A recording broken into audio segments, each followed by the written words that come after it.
Je vais jusqu'au bout. Oui. Pour moi, il y a un avant et un après élection européenne. Oui. Aux élections européennes, le Front National est arrivé en tête, largement en tête. Et pour moi, ces élections européennes, c'est le dernier avertissement avant un nouveau 21 avril et la présence de Marine Le Pen au deuxième tour de la présidentielle. Mais qui sera en face? Personne ne peut le dire aujourd'hui. Parce que d'accord, l'UMP est arrivé devant le Parti socialiste.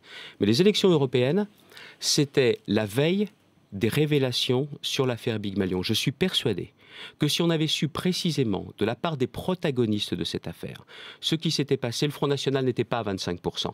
Il était à plus que 30%. Et l'UMP aurait fait beaucoup moins. Voilà pourquoi moi je ne veux plus que l'on fasse de la politique comme avant ces européennes. Elle est terminée cette affaire Big Malion ou elle commence? Bah écoutez, en ce qui concerne la question des facturations, des conventions, tout ça est terminé. Maintenant c'est à la justice de dire précisément. Vous n'avez jamais travaillé avec Big Malion? Vous savez, c'était l'époque où j'étais un peu en conflit et en guerre avec Jean-François Copé et je ne risquais pas d'avoir à travailler avec eux.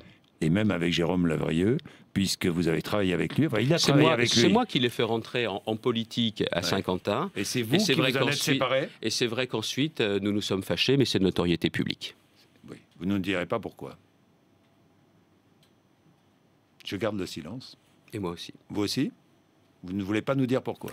Non, le sujet n'est pas là. Le sujet n'est pas là. Ce sont des voyous, l'équipe Copé? Ce sont des voyous, c'est François Fillon qui le dit, c'est pas moi. J'ai pas à qualifier parce qu'à l'époque, dans les propos de François Fillon, ça concernait toute l'UMP. Oui, toute l'UMP. Ce qu'il faut, c'est la clarté totale. Oui. La clarté totale sur ce qui s'est passé. Parce que j'ai notamment, dernièrement, dans une permanence, j'allais à une réunion publique pendant les européennes, un monsieur s'approche de moi et dit « Monsieur Bertrand, j'ai donné pour le Sarcoton. En définitive, ça a servi à quoi ?» J'ai pas su lui répondre.